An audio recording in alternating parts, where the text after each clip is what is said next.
শিৱ হৈছে হিন্দু ধৰ্মৰ এজন মুখ্য ভগৱান।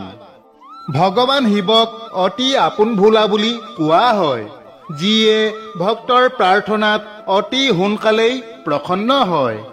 সেয়েহে শিৱৰ আন এটা নাম হৈছে ভোলানাথ।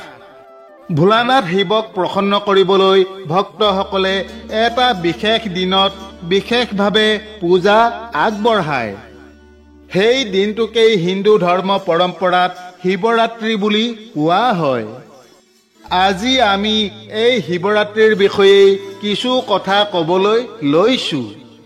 প্ৰকৃততে শিৱৰাত্ৰি কি? শিৱৰাত্ৰি কেতিয়া পালন কৰা হয়? শিৱৰাত্ৰি কিয় পালন কৰা হয়? শিৱৰাত্ৰি পালন কৰিলে কি ফল লাভ হয়? আহকচোন আজি শিৱৰাত্ৰিৰ বিষয়ে এই কথাবোৰ জানো।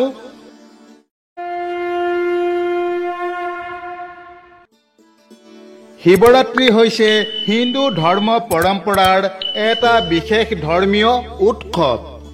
ত্ৰিদেৱৰ মাজৰ এজন দেৱ ভগৱান শিৱৰ উপাসনাৰ হেতু শিৱৰাত্ৰি উৎসৱ উদযাপন কৰা হয়। শিৱৰাত্ৰি ফাগুন মাহৰ কৃষ্ণা চতুৰ্দশী তিথিৰ দিনা বছৰত মাথো এবাৰ পালন কৰা হয় আৰু এই দিনটোক মহাশিৱৰাত্ৰি বুলি কোৱা হয়। মান্যতা অনুসৰি মহাশিৱৰাত্ৰি দিনটোত ভগৱান শিৱৰ পূজা তথা উপাসনা কৰিলে ভগৱান শিৱ তৎকালেই প্ৰসন্ন হয় আৰু উপাসকসকলৰ সকলো মনোৰথ পূৰ্ণ হয়। মহাশিৱৰাত্ৰিৰ দিনটোতেই হেনো ভগৱান শিৱ আৰু দেৱী পাৰ্বতীৰ বিবাহ হৈছিল। সেয়েহে ভগৱান শিৱই এই বিশেষ দিনটোক বৰদান দিছিল। গতিকে মহাশিৱৰাত্ৰিৰ দিনটো শিৱৰ অতি প্ৰিয় দিন হোৱা হেতুকে এই দিনটোত শিৱ অথবা শিৱলিংগৰ পূজা কৰিলে ভগৱান শিৱ তৎকালেই প্ৰসন্ন হয় আৰু ভক্তসকলৰ সকলো ধৰণৰ মনোকামনা সিদ্ধি হয়। এক পৌৰাণিক কথা অনুসৰি ফাগুন মাহৰ কৃষ্ণা চতুৰ্দশী তিথিৰ দিনা প্ৰচণ্ড অগ্নি স্ফুলিংগৰ দৰে জ্যোতিৰ্লিংগ অৰ্থাৎ শিৱলিংগ ৰূপে প্ৰথমবাৰ শিৱৰ আৱিৰ্ভাৱ হৈছিল। এই শিৱলিংগৰ কোনো আদি অন্ত নাছিল। জ্যোতিৰ্লিংগ ৰূপে শিৱলিংগ যেতিয়া প্ৰকট হৈছিল তেতিয়া সৃষ্টিকৰ্তা ব্ৰহ্মাই শংকৰ ৰূপ ধাৰণ কৰি এই শিৱলিংগৰ ওপৰভাগ চাবলৈ গৈছিল। কিন্তু ব্ৰহ্মাই বহু চেষ্টা কৰিও এই শিৱলিংগৰ ওপৰভাগ দৰ্শন কৰিবলৈ সক্ষম নহল। অন্যফালে ভগৱান বিষ্ণুৱে এই শিৱলিংগৰ তলভাগ চাবলৈ চেষ্টা কৰিছিল। কিন্তু ভগৱান বিষ্ণুৱেও শিৱলিংগৰ তলভাগৰ কোনো আদি অন্ত বিচাৰি নাপালে। তেতিয়া ব্ৰহ্মা আৰু বিষ্ণু দুয়ো শিৱলিংগ স্বৰূপ ভগৱান শিৱৰ আৰাধনা কৰিব ধৰিলে। তেতিয়াৰ পৰাই জ্যোতিৰ্লিংগ অৰ্থাৎ শিৱলিংগ ৰূপে প্ৰথমবাৰ শিৱৰ আৱিৰ্ভাৱ হোৱা ফাগুন মাহৰ কৃষ্ণা চতুৰ্দশী তিথিৰ দিনটোত মহাশিৱৰাত্ৰি পালন কৰাৰ পৰম্পৰা চলি আহিছে। নাৰদ সংহিতা অনুসৰি ফাগুন মাহৰ কৃষ্ণা চতুৰ্দশী তিথিৰ দিনা যথাচিত নীতি নিয়মেৰে শিৱ তথা শিৱলিংগৰ পূজা কৰিলে অশ্বমেধ যজ্ঞ কৰাৰ সমান পুণ্যফল প্ৰাপ্ত হয়। ঈশান সংহিতা অনুসৰি ফাগুন মাহৰ কৃষ্ণা চতুৰ্দশী তিথিৰ দিনা মহাশিৱৰাত্ৰি পালন কৰাৰ কাৰণ হৈছে এই দিনটোত ভগৱান শিৱৰ দিব্য জ্যোতিৰ্লিংগ প্ৰকট হৈছিল।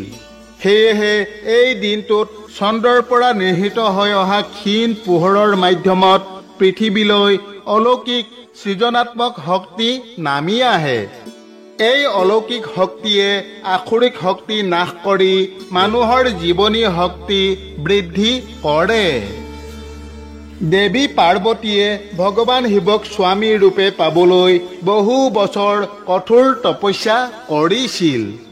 দেৱী পাৰ্বতীৰ কঠোৰ তপস্যা দেখি শিৱ প্ৰসন্ন হৈছিল তথা পাৰ্বতীৰ মনোকামনা সিদ্ধি হ'বলৈ বৰ প্ৰদান কৰিছিল। শিৱৰ এই বৰদান অনুসৰি ফাগুন মাহৰ কৃষ্ণা চতুৰ্দশী তিথিত দেৱী পাৰ্বতীৰ লগত শিৱৰ বিবাহ হৈছিল। এই দিনটোতে ভগৱান শিৱৰ লগত দেৱী পাৰ্বতীৰ ৰূপত প্ৰকৃতি স্বৰূপা মাতা আদি শক্তিৰ মিলন হৈছিল। আধ্যাত্মিক ভাষাত এই মিলন হৈছে পুৰুষ আৰু প্ৰকৃতিৰ মিলন। এই দিনটোতে পবিত্ৰ ভাৰতবৰ্ষত ভক্তসকলৰ মাজত মহাশিৱৰাত্ৰি ৰূপে অতি ধুমধামেৰে পালন কৰা হয়। শিৱৰাত্ৰি অৰ্থাৎ মহাশিৱৰাত্ৰিৰ দিনটোত সৰ্বপ্ৰথমে পবিত্ৰ জল অথবা গাখীৰেৰে শিৱলিংগটো স্নান কৰোৱা হয়। স্নান কৰোৱাৰ পাছত শিৱলিংগত সেন্দুৰৰ ফুট দিয়া হয়। তাৰ পাছত শিৱলিংগত ফুল ছটিয়াই মালা পিন্ধাই ফল মূল তথা প্ৰসাদ আগবঢ়োৱা হয়। এয়াই হৈছে মহাশিৱৰাত্ৰিৰ দিনা ভক্তসকলে শিৱলিংগ স্বৰূপ ভগৱান শিৱৰ পূজা কৰাৰ এক সাধাৰণ প্ৰচলিত নিয়ম। শিৱ হৈছে অতি কল্যাণকাৰী ভগৱান। ভক্তৰ প্ৰাৰ্থনাত শিৱ অতি সোনকালে প্ৰসন্ন হয় তথা ভক্তসকলৰ মনোৰথ পূৰ্ণ কৰে। সেয়েহে শিৱৰ আন এটা নাম হৈছে ভোলানাথ। শিৱ হৈছে দেৱতাসকলৰ ভিতৰত প্ৰথম দেৱতা। সেয়েহে শিৱৰ এটা নাম হৈছে দেৱাদিদেৱ।